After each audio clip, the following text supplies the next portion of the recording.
This episode is brought to you by LifeLock. When you visit the doctor, you probably hand over your insurance, your ID, and contact details. It's just one of the many places that has your personal info. And if any of them accidentally expose it, you could be at risk for identity theft. LifeLock monitors millions of data points a second. If you become a victim, they'll fix it, guaranteed, or your money back. Save up to 40% your first year at lifelock.com/podcast. Terms apply.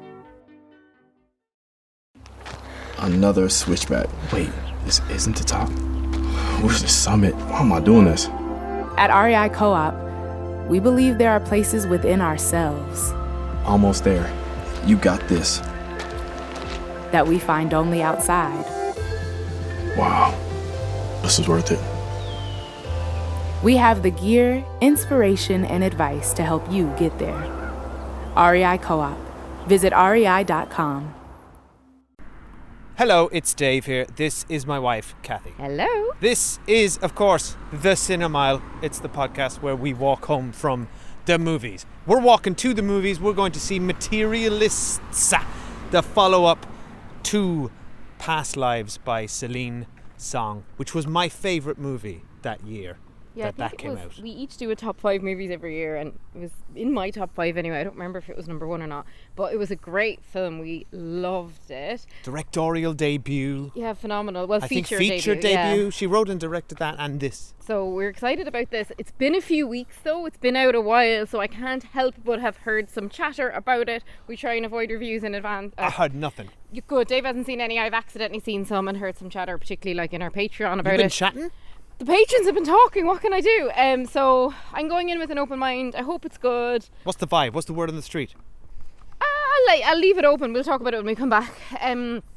So it's a great cast. So we have Dakota Johnson, Chris Evans and Pedro Pascal, which has led me to believe that this is, of course, the latest entry in the MCU, where Madame Web must choose between Captain America and Reed Richards of the Fantastic Four. Absolutely. And yeah, they're actors I like, all three of them actually. I'm a bit concerned Pedro Pascal's been overexposed this year. What? What do you mean? Just because he's been on every screen? So he's been in our living rooms, he's been on our big screens, he's been on our small screens. I mean, we've just watched Fantastic Four with him in it. So, 2 close reviews on a Pedro Pascal property. So yeah, we will go and see it now and we'll be back soon. See you soon. Hey, are you single? I'm a matchmaker. Give me a call if you want to meet somebody. I deserve someone who fulfills all of my criteria. Nothing over 20 BMI. I don't want someone who likes cats. I'm trying to settle. I promise you're going to marry the love of your life. How many marriages are you responsible for now, Lucy? 9. If the girl asks for a call, drink of water, with a salary over 500 grand, you deliver. You're the matchmaker. You want a drink? Sure. Coke and beer. Hey, buddy. Hi, John. Hi, we're back. We have seen Materialists, and if it's your first time at the Cinemile, we won't spoil the movie until we get to Spoiler Street, which is the street very near our house. I can't give away our address because what will happen is people will put Spoiler Street into Google Maps and suddenly they'll know where we live, Kathy. So, Kathy, what did you think of that movie? I thought it was really interesting, like at the beginning, like the New York setting, the dating scene in New York, I love to see, and I was definitely getting like early Sex and the City vibes with some of the stuff. So Dakota Johnson is a matchmaker and she kind of matchmakes wealthy people, and to me that's a really interesting setting. And I know people in the past who've used those kind of high-end matchmakers to kind of not very much success, I would say. And the problem here is much like the problem if you watch like the Sex and the City pilot, is like there's not enough men in New York. So I was really, really into that whole vibe. Dakota Johnson is an interesting actress because she's very like inscrutable. So sometimes I struggled with trying to understand what her emotions were and how she was feeling about these two characters. So for me, I found that a little bit confusing sometimes. I never really knew who she was into or who she wasn't into. And then there's some really interesting kind of concepts in here around, I guess, materialism and you know, what you look for in a future partner, and are you looking for like true love? Are you looking for money? If those things don't match up, what do you do? So I find the question of like materialism and dating a very interesting one, actually. Overall, I didn't love the film, though. I certainly didn't come out of this like I came out of Past Lives, and I really hope that what doesn't happen to Celine Song is this thing that always happens to female directors, which is they'll have one like big hit, and then they'll make something that maybe isn't as critically well received, and then they just can't get another feature made. Whereas male directors are constantly given grace and can always make more movies. I hope that doesn't happen to her, and while I didn't love this film, I still found it interesting. Dave, what do you think? I hope that doesn't happen too. Now, I just had a quick peek though, and this has been critically well received. Okay. As in, this is like, I mean, if you take I don't like Rotten Tomatoes, but if you take it as the easiest barometer of critical consensus, 79% of critics were warm to this. That. So okay, I've just heard a lot of people who I know saying, like, I didn't really like it, I was a bit disappointed. And I didn't really like it, and I was disappointed. Yeah. So, so I agree with all of those people. I found this a huge disappointment. Now, it's not bad. There's a lot. Like, it's not a bad film. Yeah, it's not bad. No. There's a lot to be said for this. It's just that I think my expectations were particularly high that this was coming from Celine Song. Yeah. And I will get into it in a bit, but there's some really interesting things in this. There's, I think, the central idea that this film wants to explore, as is indicated in the title, is this whole idea of a value exchange when it comes to dating, to romance, or whether or not romance even factors into that. So she's a matchmaker. This isn't a spoiler, this is the setup, right? So Dakota Johnson's character, as Kathy said, is a matchmaker, but she is really good at it, right? We learned that she's like had 9 weddings out of her clients, right? So she's really good, they're all celebrating her. And the reason is because, or the reason that she thinks is because she's good at sort of pairing people up based on what she defines as almost like attributes on a spreadsheet. What's your net worth? What's your income? How tall are you? That's an important one to her. And this is all stuff, it's like that tick box thing that people do with online dating now, where you just tick boxes of what you want, and you're reducing people to numbers and stats. As what's opposed their to age? It's data. Yeah. She's basically reducing people to spreadsheets. What are you looking for? And then there's a lot of, I think I haven't seen a lot of Sex in the City, but I agree with you. It had that vibe of, and also that When Harry Met Sally vibe of people talking to camera a lot, describing what they're looking for in a partner. And so that's the setup. And then the whole movie is very interested in exploring that. What if you were able to find a unicorn, the person who fits all those criteria? But, you know, where does love factor into that? Where does the non-tangible characteristics factor into that? And are we as a society moving towards kind of material exchange rather than personal value? And if somebody doesn't have an income to support you or their lifestyle, can love overcome that? So the movie's asking some really interesting questions, I think. Interesting. Yeah. And I think there's this current like chase for wealth in society where like, and there's a huge disconnect. So there's people like say in Ireland who don't even have homes, right, because we have a housing crisis, and like their goal is just to like buy a house. But then when you go online, it's like people's goal is to like, it's not your goal, like the goal no longer seems to be just like buy a house, have enough money to like live comfortably. It's like the goal is to be really, really rich. And then people are doing all these kind of crypto things and idolizing people like Elon Musk as if they're some form of gods. And there's this like real sickness in society around wealth. So I was really interested to see it explored, but I just don't think the movie doesn't get there. Yeah, no, it didn't get there. The movie doesn't get there. And so that's one issue. The second issue is that I hate to compare it to Past Lives, but you have to. You have or to, you though. compare it to anything where we've only seen one other film from her, and both involve a love triangle. I know. It's like that. What that movie has is it's asking us. It's tackling another big question, right? The idea of what could have been, the road less traveled, and being confronted with that. But what that movie did so beautifully was portray longing and heartache and real human recognizable emotions in a sublime, poignant way that I found deeply moving.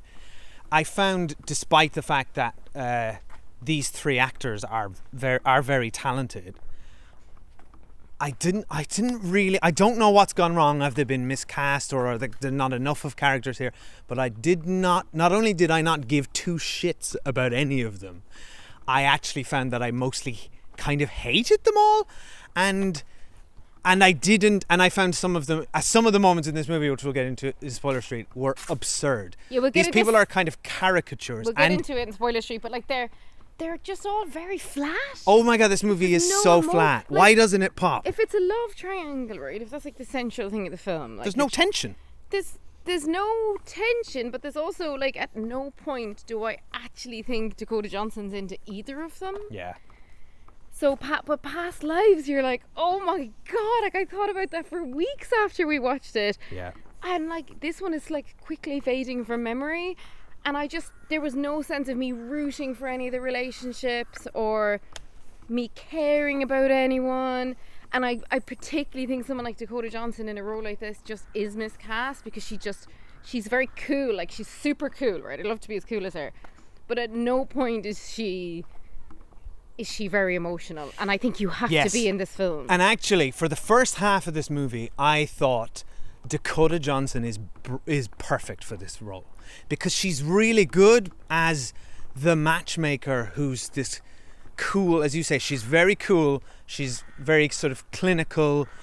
I found when Dakota Johnson was walking into a room and commanding people's attention and authoritatively telling them things about their relationship. There's an interesting scene where she speaks to a bride in Act 1. I found that scene really interesting, and she's good in that.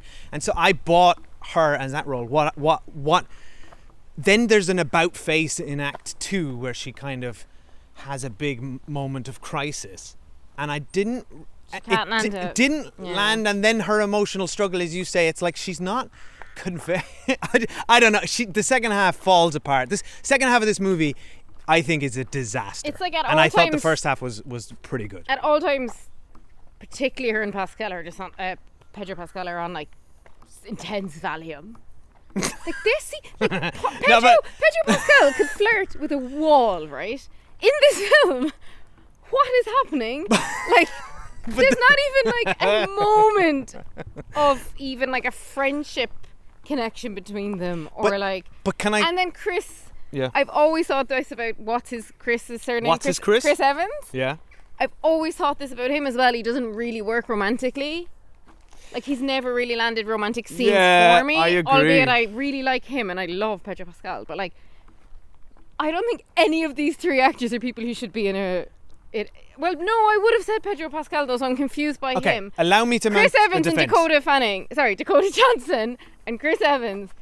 I don't think either of them should be in a love triangle movie, because they just aren't delivering it for me. I agree, and the second half really needs them to land it. We have to get into spoiler shit, because the second half. Let's get there. However, wild. Before we get to that, I just want to quickly mount a defense for Pedro Pascal in this movie. Okay. And for what you just said, I agree with what you've said, that they have him and Dakota Johnson have zero chemistry. There's no charm. It's completely fat and gug.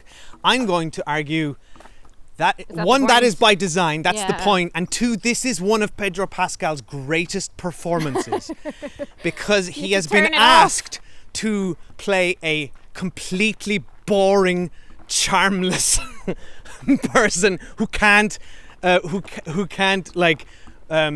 flirt or charm anybody. Like, the only thing he's got going for him is that he's really rich. It's the greatest challenge of his career. Yeah. And he's pulled it off, because this guy is an insipid wet blanket. You're actually, do you know what? You're so right. You're so right. And this is where I now make a pitch.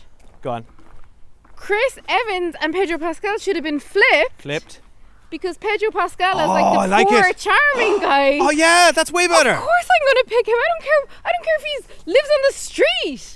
Like, look how charming he is. My God, you just fixed this movie. Yeah, so look, it's fine. They just need The problem is he's too old. He's too old for that role. But then okay, fine. He's not too old Because for the he's role supposed he's to be in. like her kind of sweetheart, her like college sweetheart. Yeah, or it whatever. doesn't. It Fine, but then cast someone age aside, I different. completely agree with But you. then Yes. cast someone different. Yeah. Anyway, and look, there are some serious plots in here as well. So the trigger warning now before we get to spoiler street, but there a trigger warning around sexual assault. We'll go to spoilers now, and then we'll be back to discuss with spoilers the Materialists.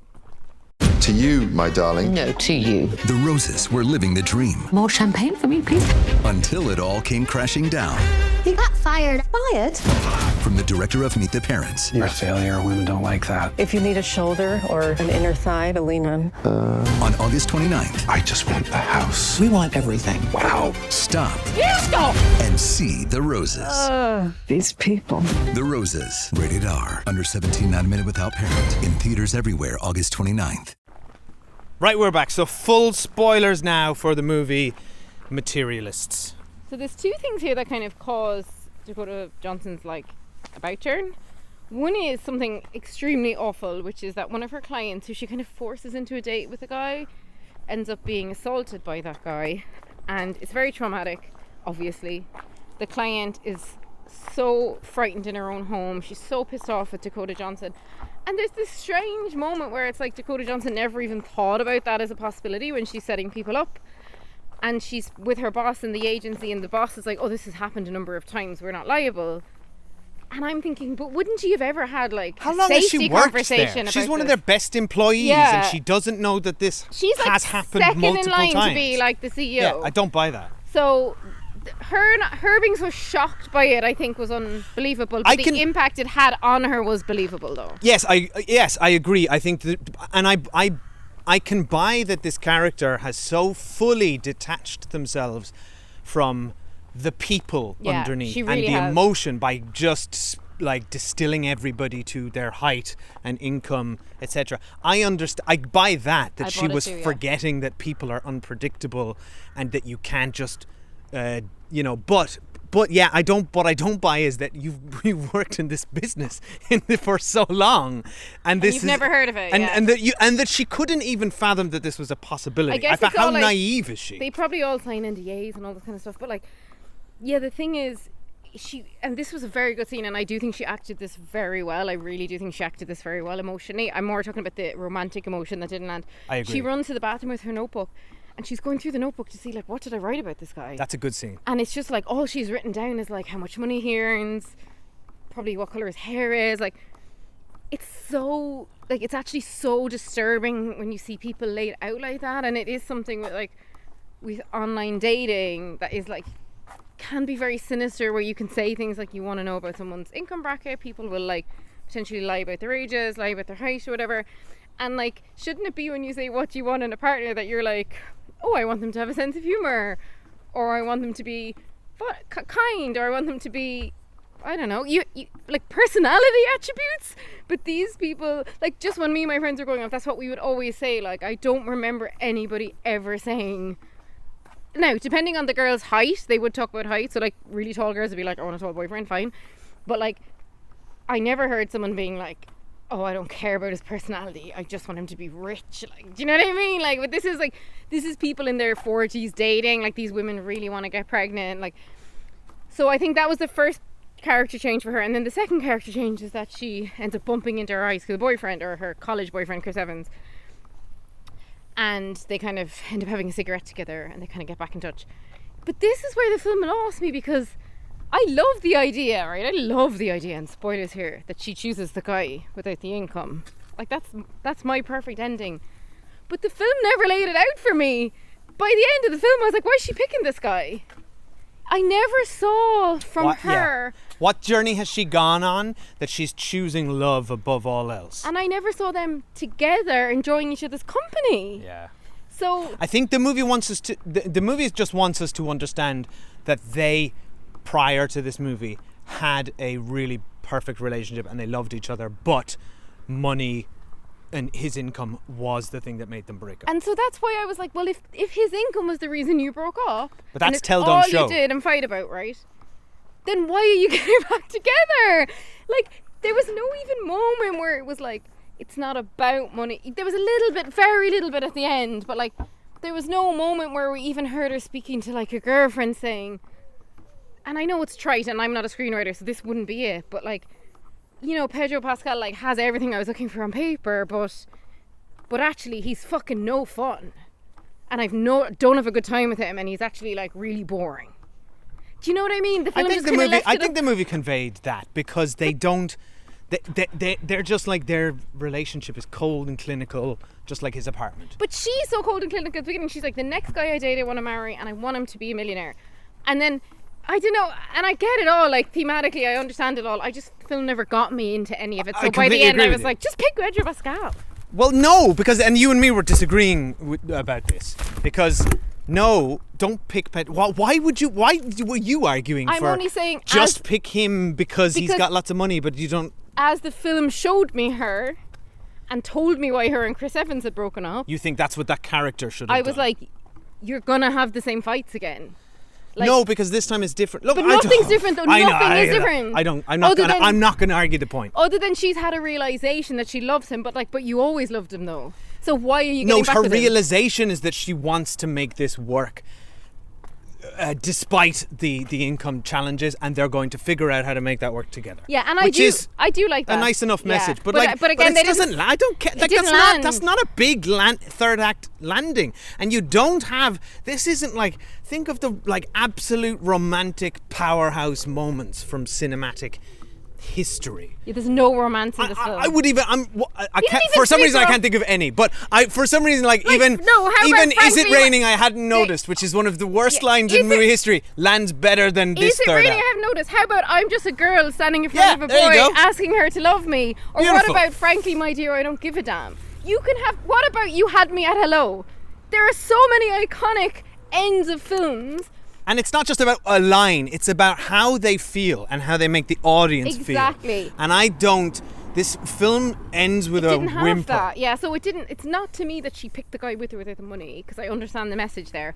It's that I never felt like when her and Chris Evans, there's nothing to feel. When they got together, I never had a moment of being like, oh my God, I'm so happy for them, they'll figure it out, like, you know, money isn't everything. I never had that moment, so I was like, well, she may as well have just picked Pedro Pascal then, because she's not getting anything romantic here. Like. However, and I just want to finish on this, can we talk about Chekhov's leg straightening surgery? Now, I'm gonna make a pitch that I think this is one of the worst scenes I've seen this year. Explain it to the listeners who may not have seen the film. Okay, so in the first act, Dakota Johnson is talking to a colleague smoking out a window because she's smoking non-stop because smoking is cool. I loved her smoking. Apparently. Because to me it was I actually agree. You never see smoking anymore, and it was like early Carrie Bradshaw vibes, so I was digging it. agree. By the way, obviously we're anti-smoking, but smoking does look cool on screen. It just does. Okay. So she's having a fag with her bestie at work, and they're talking about, why are we so good? Well, suppose it's bestie. We never see the bestie again. Yeah, you never see this person again. And then I don't know, they got onto height. Height is so important. People have to be tall. And then they talk about, hey, have you heard of this? Have you heard? Yeah, two small people here you're listening to. Have you heard of this leg straightening surgery, by the way? I heard my friend of mine did this and the whatever, and you can go up to 6 inches, and which is a real thing in real life. Well, I knew all about it because our 7-year-old told me Messi had done it. Is that right? Oh, wow. According to his child's biography of Messi. And it's in a biography of Messi aimed at children. Okay, strange.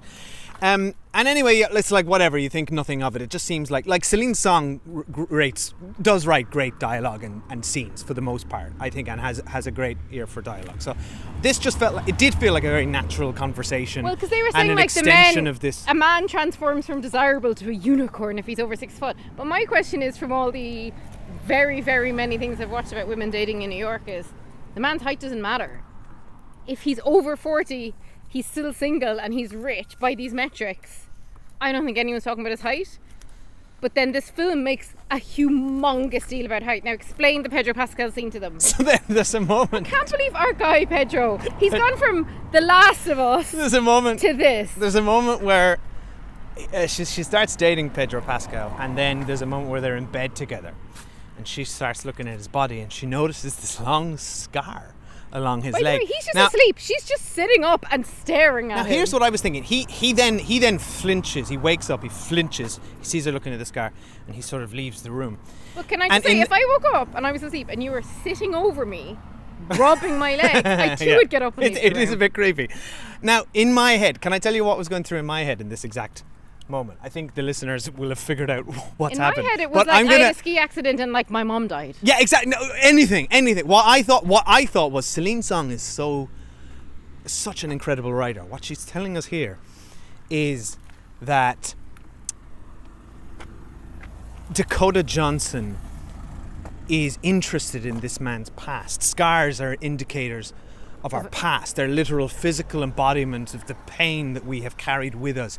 She's curious. She's reaching out to this man to try and connect on an emotional level to understand him deeper, but he flinches. He moves away from that because he's not ready or unwilling to connect on any emotional level, because he is only interested in her tangible value as he's outlined in terms of their power couple in a relationship, because he is a materialist. And I was like, whoa, yes, Celine, you're doing it. But what actually happens is they go into the kitchen. She says, what's wrong? And he says, you caught me. I knew you'd find the scar eventually. Yes, I did the leg lengthening surgery. Surgery is something everyone knows about. What? And then it's just like, this is my dirtiest secret, and now you know. Do you think less of me? But what about your brother? Because her brother was one of the unicorns that she got married. And he's also and he's like, oh no, my brother did it too. And she's like, what? My God, because his wife's non-negotiable was her husband must be over 6 foot. What are you talking about? What's happening? Why are we to the point of two brothers doing leg lengthening surgery? And by the way, Pedro Pascal, as good as an actor he is, cannot land this bullshit. No. It is a terrible, laughable scene, unless it's designed to be hilarious. No, it's not though. And then I don't think it is. So seriously, but not like Naked Gun seriously. And then he crouches down 6 inches to show her what height he would have been. And he's like, by the way, basically the same height as her. It's fraction nowhere because she is tall. And then he's like, he'd still have been towering over me at this point. And then he's like, I'd have never had the nerve to ask you to dance. It's like, you're telling me that you, a millionaire bachelor, would have never had the nerve. In which case, you need therapy, my friend. You don't need longer legs. And I think the film's making a really interesting point around the pressure, like we all have, on like physical attributes, and there's a really toxic pressure on men around like it just muscles doesn't and land. height. But there is such toxicity out there to men and women about their bodies, right? But again, that scene was so silly that whatever that message was, of all the things to laser in on our legitimately materialistic society, is men feeling that they're not tall enough the biggest one? Is there a lot of is there that much pressure on men? Like I'm a short man. I haven't lived my whole life with deep insecurities. I'm not scrolling through Instagram and being flooded with leg lengthening procedure ads. But you're not on Instagram though. Well, okay. So like if you were if you were, you know my point. I'm on the internet. I know, but if you were very insecure, actually an algorithm probably would have fed you the shit already. Anyway, but yeah, the point, just none of it landed, and the rest of the film, from him crouching down in the kitchen, and then her and Chris Evans. Oh, the film collapses. That's the last time we see Pedro Pascal. Yeah. So then, from then on in, it's just like, the only remaining conflict is, can Dakota Johnson and Chris Evans make us care about them as a couple? And they don't. When it ended, I did turn to Dave and say, but what the fuck happened to Pedro Pascal? And Dave said, well, it doesn't matter because it was her film. And I said, no, it's a three-hand film. Like, well, there's 3 central characters, and one of them crouched down and we never saw him again. I think, and it's Pedro Pascal. He never had a character. He was just a token two-dimensional character. Yeah, but there's 3 people on the poster. He got fridged. There's 3 people on the poster. There's 3 billings. There's the first. Oh sure, yeah. No, I get it. I'm just telling you. I'm telling you, there is 1.5 characters here out of the 3. Yeah. Right. And then at the very end, they go. I really liked this actually. This was cool. After they kind of get back together, then which was terrible, as we say, was not iconic or cinematic or memorable. But then the scene where they just kind of end on the. Like I guess it's, what is it?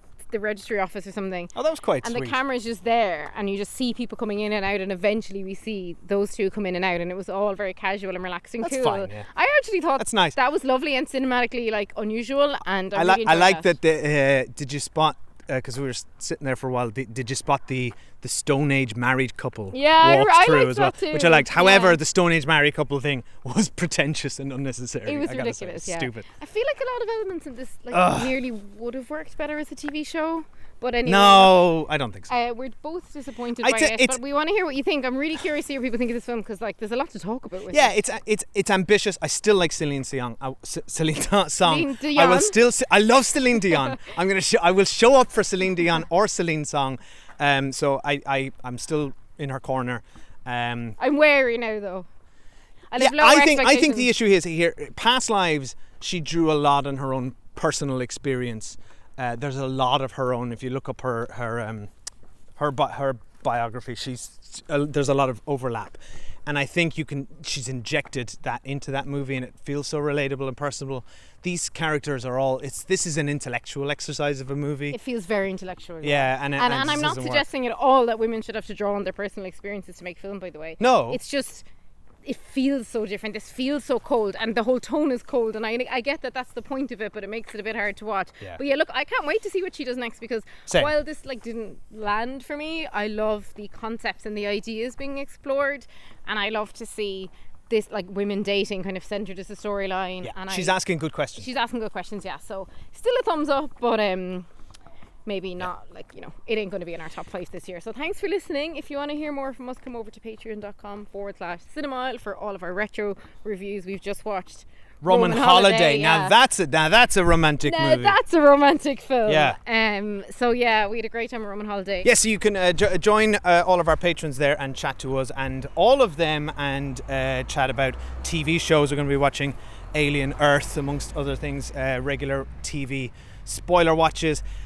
Or just say hello to us on any of the socials, on Instagram, on Letterboxd, on Blue Sky, on TikTok at The Cinemile, or email us thecinemile@gmail.com, and why not leave us a nice review if you don't mind. That'd be nice. We like reviews. Wherever you listen, if you could just click top 5 stars, ideally write something, but just top those 5 stars and we would hugely appreciate it. Thank you. Bye. Thank you. I wasn't really thinking 30s.